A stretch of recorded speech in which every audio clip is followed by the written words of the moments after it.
নমস্কার বন্ধুরা, বাংলার খবরে আপনাদের স্বাগতম। বন্ধুরা, আজকে যেই বিষয় নিয়ে আমি প্রতিবেদন করতে চলেছি সেটা হলো বাংলাদেশ ইস্যু। আপনারা অলরেডি বিভিন্ন সংবাদ মাধ্যমে জেনে গেছেন, বাংলাদেশে অর্থাৎ 1 জুলাই থেকে এই 24 জুলাই মধ্যে যে মূল ধারায় বাংলাদেশে ছাত্র আন্দোলন হচ্ছে, সেই ছাত্র আন্দোলন বর্তমানে ছাত্র আন্দোলন নেই। সেটি চলে গেছে জামায়াত ইসলাম নামে উগ্রপন্থী মুসলিম গোষ্ঠী ও বিএনপি নামে জাতীয়তাবাদী একটা দল আছে, বাংলাদেশের সেকেন্ড লার্জেস্ট পার্টি, সেই দলের হাতে। ছাত্র আন্দোলনের যা দাবি ছিল তা মোটামুটি বলে রবিবারে সুপ্রিম কোর্ট বাংলাদেশের অনেকটা পরিপূর্ণ করে দিয়ে গেছে বা পরিপূর্ণ হয়েছে। তা সত্ত্বেও তাদের বিভিন্ন দাবি আছে, তারা বলে আন্দোলন চালিয়ে যাবে, অনেকে বলছে। কিন্তু অনেক জায়গায় শোনা যাচ্ছে ছাত্ররা দাবি করছে তারা ভাঙচুর ও হত্যালীলার ভিতরে নেই। তাহলে কারা করছে আন্দোলনটা? কারা সংগঠিত করছে আন্দোলন?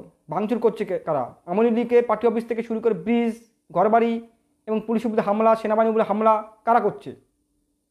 যেটা বিশেষ করে কাশ্মীরে দেখে আসছি আমরা, সেনাবাহিনীর উপর পাথর ছোড়া, সেই একই প্যাটার্নে। একইভাবে আমরা দেখেছি যেখানে যেখানে মুসলিম জনগোষ্ঠী আছে অল্প হলো, যারা যে প্যাটার্নে আন্দোলন করছে, সেই আন্দোলনটা বাংলাদেশে ঢুকে গেছে বলতে বাধ্য হচ্ছি। কারণ কালকে একটা খবর দেখলাম, দুবাইতে একটা প্রতিবাদ করতে গেছিল প্রবাসী বাংলাদেশিরা। সেই প্রতিবাদ করার মুহূর্তে দুবাই পুলিশ, সংযুক্ত আরব আমিরাতের যে পুলিশ বা সেই সিকিউরিটি ফোর্স, তাদের গ্রেপ্তার করেছে। 53 জনকে 10 বছর জেল, 3 জনকে যাবজ্জীবন জেল, মোট 17 জনকে গ্রেপ্তার করেছিল। একইভাবে এই প্যাটার্নে আন্দোলন বাংলাদেশে হচ্ছে। এই বাংলাদেশের যে আন্দোলন হচ্ছে, ছাত্র আন্দোলন বা কোটা বিরোধী, যে সংরক্ষণ বিরোধী যে আন্দোলন, সেই আন্দোলনের আজ পুরো বিশ্বে বিভিন্ন জায়গায় পড়ে গেছে। যেখানে প্রবাসী বাংলাদেশিরা আছে, তারা বিভিন্ন সোশ্যাল মিডিয়া ও পদযাত্রা করে বাংলাদেশের পতাকা নিয়ে আন্দোলন করছে। কিন্তু ভারতে এখনও পর্যন্ত এই বিষয় নিয়ে কোনো আন্দোলন দেখা যায়নি। তা সত্ত্বেও বলছি, ভারতে এক শ্রেণী অতি বামপন্থী বলা যেতে পারে, যাদের ভোট ব্যাংক নেই, কমতে কমতে একদম তলানিতে চলে গেছে। প্রায় 3 থেকে 4% ভোট আছে অ্যাভারেজ। সেই উগ্রপন্থী অতি বাম শুক্রবার বাংলাদেশের যে ছাত্র আন্দোলন, তাদের সমর্থনে করতে পারে। ছাত্রদের যে হত্যা হয়েছে বা যারা মারা গেছেন পুলিশের ফোর্সের আক্রমণে, তাদের জন্য প্রতিবাদ করতে পারেন, সেটা তাদের গণতান্ত্রিক অধিকার। কিন্তু শেখ হাসিনার পদত্যাগ চাই। যেই পুলিশ অফিসারদের সিকিউরিটির জন্য ছেলেগুলো বা ছাত্রগুলো মারা গেছে, তাদের পদত্যাগ চাই। বিভিন্ন ইস্যুতে, যেটা বলা যেতে পারে বাংলাদেশের মূল ইস্যু, সেগুলো ভারতে বসে আন্দোলন করছে অতি বামপন্থী যারা, কলকাতা শহরে বসে। শুক্রবারে তারা একটা প্রোগ্রাম করেছে। কি প্রোগ্রাম? তারা যে ডেপুটি হাই কমিশনার বাংলাদেশের, সেই ডেপুটি হাই কমিশনার অফিস ঘেরাও করবে বা অভিযান করবে। কোন কোন ছাত্রদল?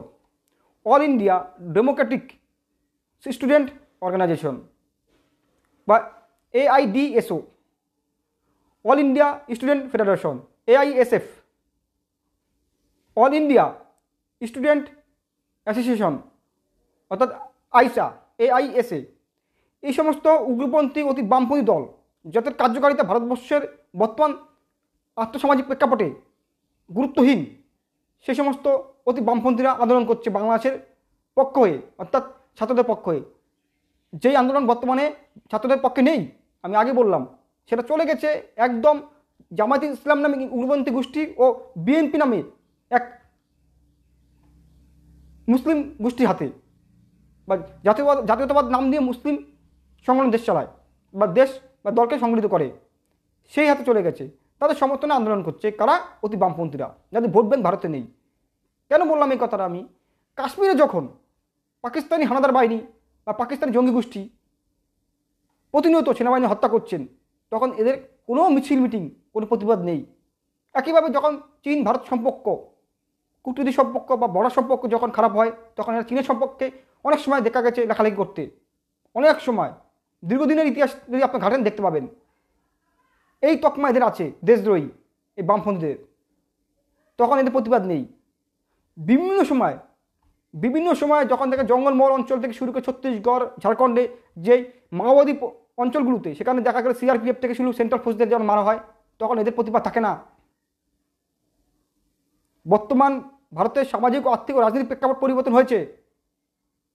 এককালে বামপন্থী দরকার ছিল, বামপন্থী খেয়েছে। পশ্চিমবঙ্গ কেরালাতে বিভিন্ন জায়গায় বামপন্থী ক্ষমতা ছিল, পার্লামেন্টে 91-95 সিট ছিল। কিন্তু বর্তমান প্রেক্ষাপটে বামপন্থীদের এই যে নীতি, এই আদর্শ, সেটা চলছে না ভারতে। সে বামপন্থীদের বুঝতে হবে বা বামদের বুঝতে হবে।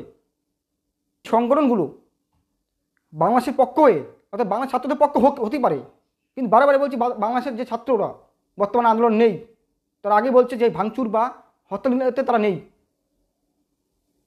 তাদের ফোর্স দিচ্ছে এই জামাত ইসলাম নাম শরিয়াতি দল ও বিএনপি, বাংলাদেশ ন্যাশনাল পার্টি।